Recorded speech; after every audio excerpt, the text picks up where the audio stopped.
dan juga kami banggakan. Salawat puji syukur kehadirat Allah Subhanahu wa taala yang telah melimpahkan berbagai nikmat karunia-Nya kepada kita sehingga kita bisa berkumpul di acara yang insyaallah berkah ini. Salawat serta salam tercurahkan kepada Nabi Agung Muhammad sallallahu alaihi wasallam yang mana Allah telah memilih beliau sebagai penerima wahyu hingga menyampaikannya kepada kita hingga saat ini. Alhamdulillah Bapak Ibu, berkat pertolongan dan izin dari Allah Subhanahu wa taala, kita semua bisa berkumpul di acara kali ini dengan keadaan sehat walafiat. Saya singgung sedikit. Jadi sehat walafiat itu adalah dua jenis sehat yang berbeda. Kalau sehat itu artinya ma yata'allaqu bil jasadi, kesehatan yang berkaitan dengan jiwa, kesehatan yang berkaitan dengan raga. Orientasinya ada di dalam zahir. Tapi kalau afiat itu ma yata'allaqu bil ruhi, kesehatan yang kaitannya dengan hati dan rohani. Orientasinya ada di dalam batin. Jadi afiat itu adalah sehat yang digunakan untuk beribadat. Afiat adalah sehat yang digunakan untuk taat. Afiat adalah sehat yang tidak digunakan untuk bermaksiat. Afiat adalah sehat yang tidak digunakan untuk berbuat jahat. Karena banyak faktanya sekarang orang sehat tetapi tidak afiat. Dia sehat tetapi digunakan untuk berbuat jahat. Dia sehat tetapi digunakan untuk berbuat maksiat. Nah, alhamdulillahnya kita diberikan dua-duanya. Dia diberikan sehat, dia diberikan afiat. Makanya kita bisa berkumpul di acara yang insyaallah barokah ini. Hadirin hadirat rahimakumullah, pada hari ini, hari Sabtu tanggal 18 Mei 2024, kita sama-sama menyaksikan anak-anak kita semua telah diwisuda, dihaflahi, dirayakan sebagai bentuk apresiasi kepada mereka atas apa yang mereka usahakan, yaitu menghafalkan Al-Quran juz 30.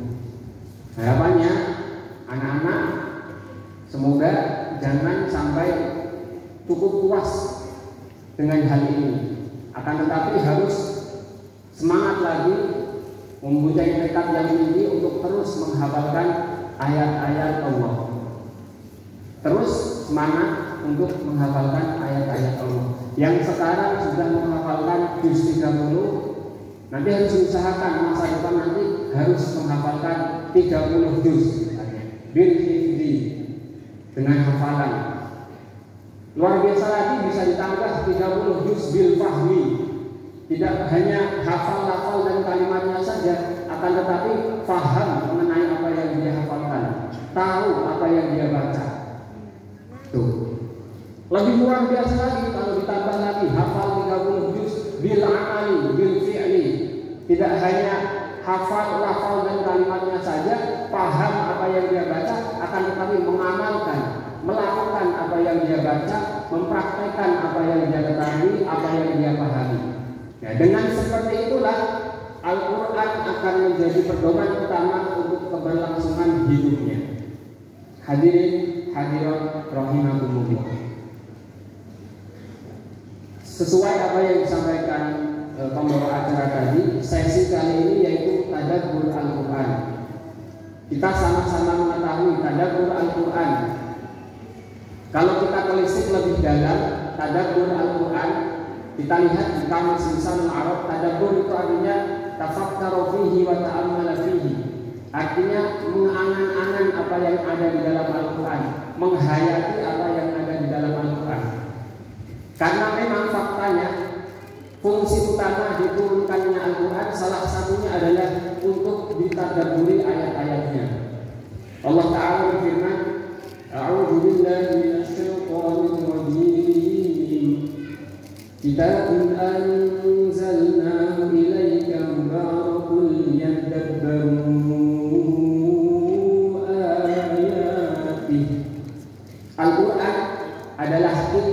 yang diturunkan kepadamu wahai Muhammad, yang fungsinya untuk ditadaburi makna-maknanya, ditadaburi ayat-ayatnya.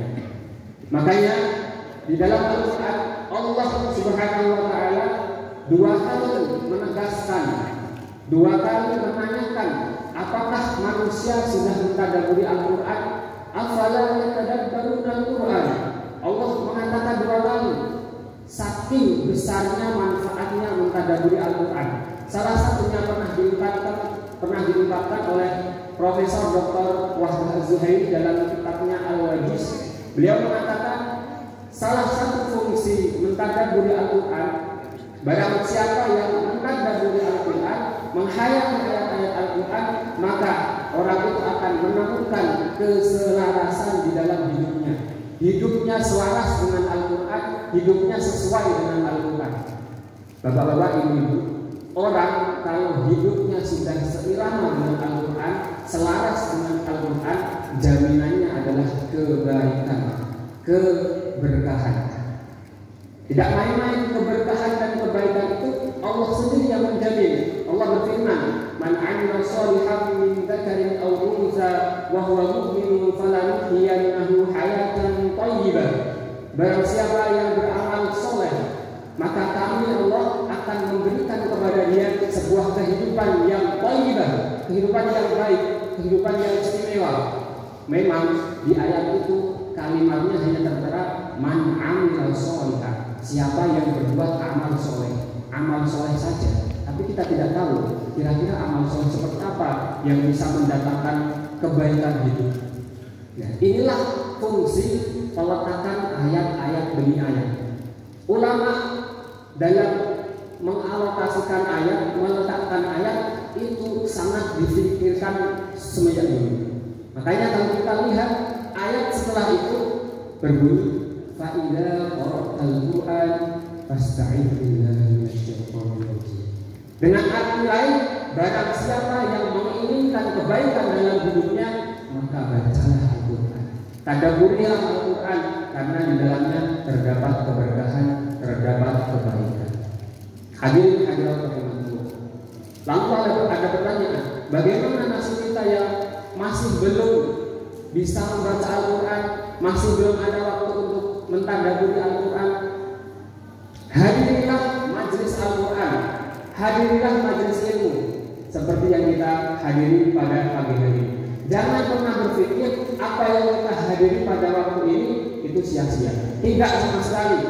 Majelis ilmu, majelis Quran sangat banyak keutamaannya.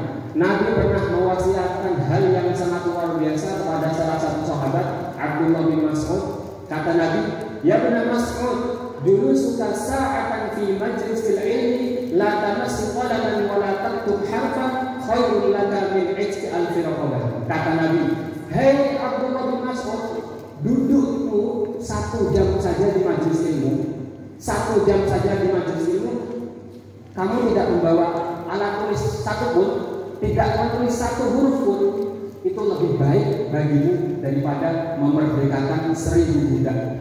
1000 budak, Bapak Ibu. Pada zaman dulu, orang kalau memerdekakan budak, 1 budak saja itu jaminannya sudah hurrimat aninnar, diharamkan dari api neraka. Ini 1000 budak. Kalau kita mau hitung-hitungan secara materi, pada zaman dulu memerdekakan 1 budak itu bisa menghabiskan uang, kalau zaman sekarang 200 juta rupiah. Sebagai contohnya, Abu Bakar As-Siddiq ketika beliau memerdekakan Bilal bin Rabah, beliau mengeluarkan uang 280 juta rupiah kalau sekarang. Nah, coba sekarang 200 juta rupiah, 280 juta rupiah 1 budak dikali 1000 budak, berapa? Banyak. 280 juta dikali 1000, 280 miliar. Bapak-bapak, ibu-ibu, saya tanya, kira-kira ada nggak pekerjaan yang 1 jamnya digaji 280 miliar? Nah, tidak ada, tidak ada. Nah, Bapak Ibu dapat semua hal itu.